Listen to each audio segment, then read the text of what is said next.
Shri Banwarilal Purohit ji, doctor Kiran Bedi ji, Shri V Narayan Swamy, Shri Pawan Radhakrishnan ji, Minister from Puducherry and Tamil Nadu, Dr. Karan Singh ji, ladies and gentlemen, I am happy to be here today on the occasion of the Golden Jubilee week of Auroville. Sri Aurobindo's vision of India's spiritual leadership continues to inspire us even today. Indeed, Auroville is a manifestation of that vision. Over the last 5 decades, it has emerged as a hub of social, cultural, educational, economic, and spiritual innovation. Friends, it is important today to remember the vast extent of action and thought of Sri Aurobindo, a man of action, a philosopher, a poet. There were so many facets to his character, and each of them was dedicated to the good of the nation and humanity. In the words of Rabindranath Tagore, Rabindranath, O Aurobindo, bows to thee, O friend, my country's friend, O voice incarnate, free of India's soul. Friends, as the mother had observed, Auroville was to be a universal town. The purpose of Auroville is to realize human unity. The large gathering here today is a reflection of that idea. For ages, India has been a spiritual destination for the world. The great universities of Nalanda and Takshila hosted students from all over the world.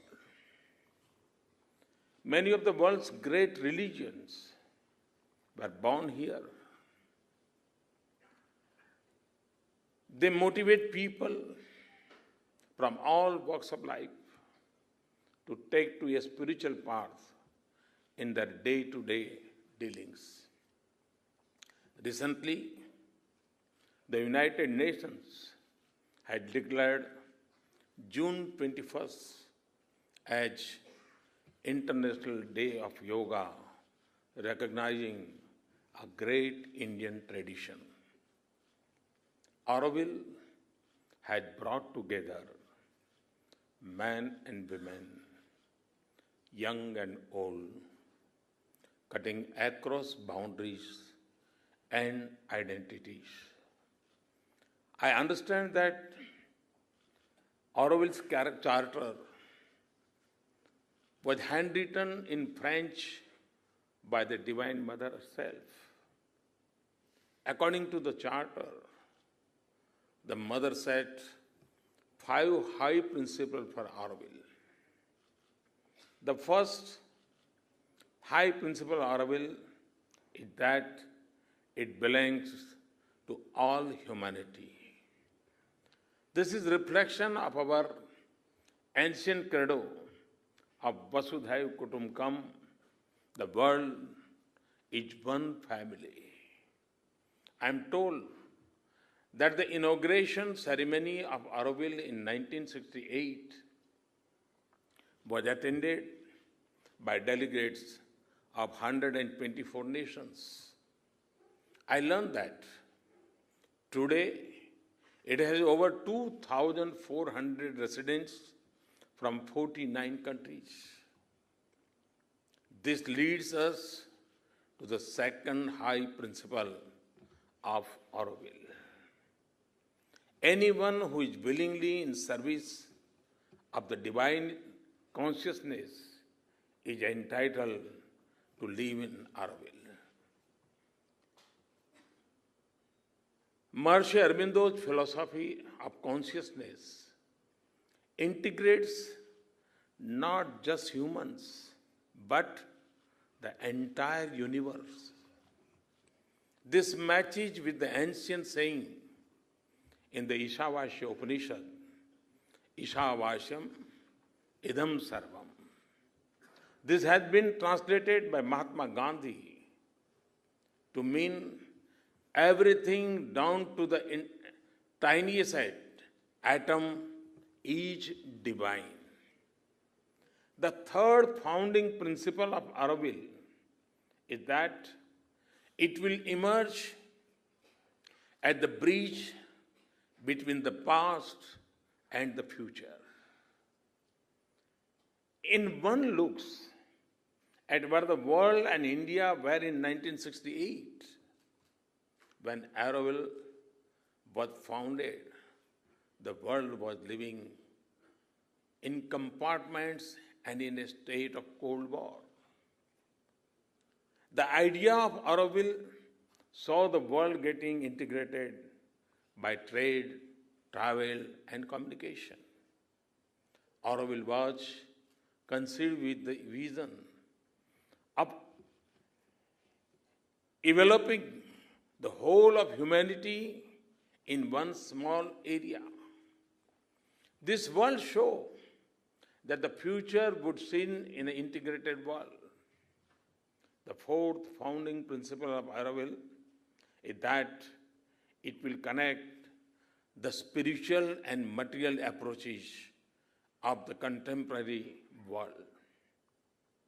As the world progresses materially through science and technology, it will increasingly long for and need spiritual orientation for social order and stability. At Auroville, the material and the spiritual coexistence in harmony. The fifth basic principle of Auroville is that it will be a place of unending learning and constant progress so that it never stagnates. The progress of humanity calls for continuous thinking and rethinking so that the human mind does not become frozen into one idea. The very fact that Auroville has brought together such huge diversity of people and ideas makes dialogue and debate natural.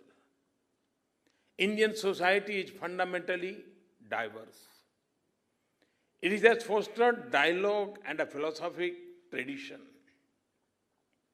Auroville showcases this ancient Indian tradition to the world by bringing together global diversity.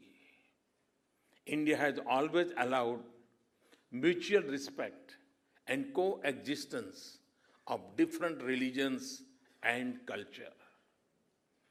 India is home to the age-old tradition of Gurukul, where learning is not confined to classrooms, where life is a living laboratory. Auroville too has developed as a place of unending and lifelong education. In ancient times, our sages and rishis would perform yajna to begin great endeavors. Occasionally, those yajnas would shape the course of history. One such yajna for unity was performed here exactly 50 years ago. Men and women brought soils from all parts of the world. In the mixing of the soils began the journey of oneness. The world has received positive vibrations from Auroville in many forms over the years. Be it unending education, environment regeneration, renewable energy, organic agriculture, appropriate building technologies, water management, or waste management. Auroville has been a pioneer. You have done a lot to promote quality education in the country. On the occasion of 50 years of Auroville, I hope you can enhance your efforts in this direction. Serving young minds through education will be a big tribute to Sri Aurobindo and the mother. Many of you may not be aware, but I too have been a follower of your efforts on education. Sri Kiritbhai Joshi, an ardent disciple of Sri Aurobindo and the mother, was an eminent educationalist. He was also my education advisor when I was the Chief Minister of Gujarat. He is not amongst us today, but his contribution to the field of education in India is worth remembering. Friends, the Rigvedas states, Ano Bhadraha, Kratvo Yantu Vishwataha. Let noble thoughts come to us from all sides. May Auroville continues to come up with ideas to empower the ordinary citizens of this country. May people from far and wide bring with them new ideas. May Auroville become the center where these ideas are synthesized. May Auroville serve as a beacon to the world. May it be the guardian which calls for breaking down narrow walls of the mind. May it continue to invite everyone to celebrate the possibilities of humanity's oneness. May the spirit of Maharshi Aurobindo and the Divine Mother continue to guide Auroville to the eventual fulfillment of its lofty founding vision. Thank you very much.